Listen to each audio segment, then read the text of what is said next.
Hello bachcho, let's read the question. The question says frequency of recombination between gene pairs on same chromosomes as a measure of the distance between genes to map their positions on the chromosome was used for the first time by option A Sutton and Boveri, option B Alfred Sturtevant, option C Henking, option D Thomas Hunt Morgan.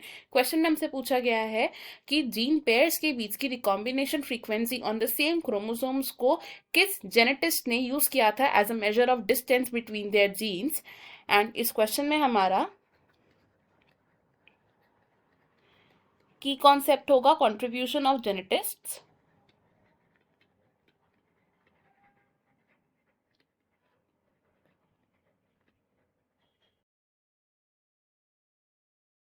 सबसे पहले बात करते हैं option A की which is Sutton and Boveri. Sutton and Boveri. Sutton and Boveri ने हमें chromosomal theory of inheritance दी थी। They proposed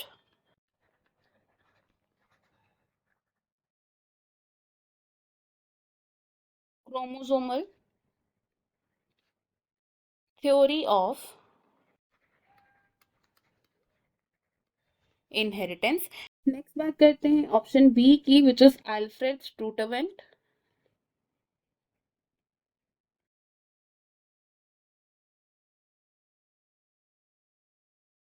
Alfred Sturtevant Morgan के स्टूडेंट थे एंड इन्होंने फ्रीक्वेंसी ऑफ रिकॉम्बिनेशन को यूज किया था। He used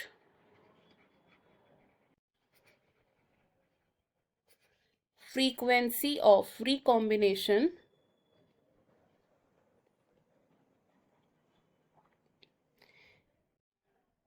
between the gene pairs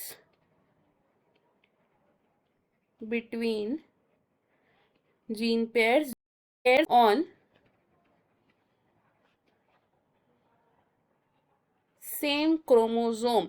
एक ही क्रोमोसोम पर जो जीन पेयर्स प्रेजेंट थे उनके बीच की रिकॉम्बिनेशन फ्रीक्वेंसी को यूज किया था as a measure of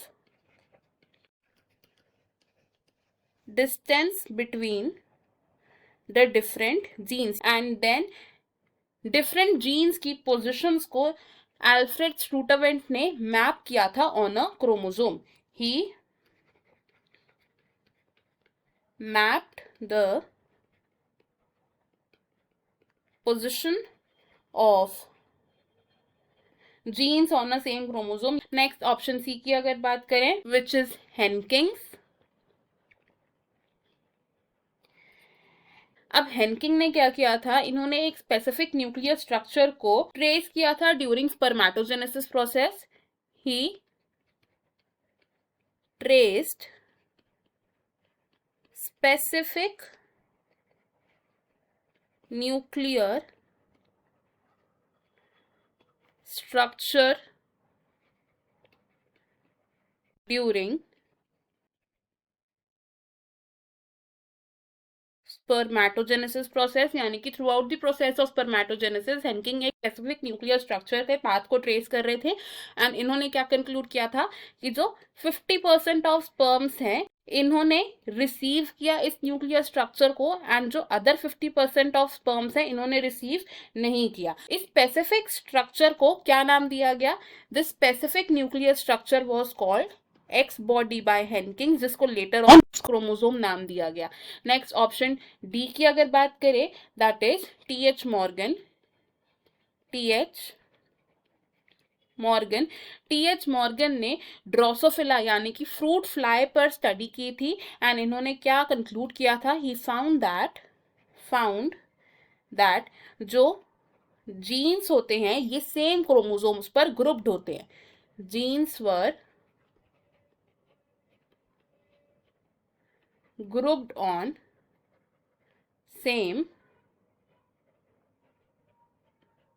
chromosomes. और साथ ही साथ मॉर्गन ने बताया कि कुछ जीन्स टाइटली लिंक्ड होते हैं जो कि लेस रिकॉम्बिनेशन शो करते हैं, एंड कुछ जीन्स लूजली लिंक्ड होते हैं जो हाई रिकॉम्बिनेशन को शो करते हैं।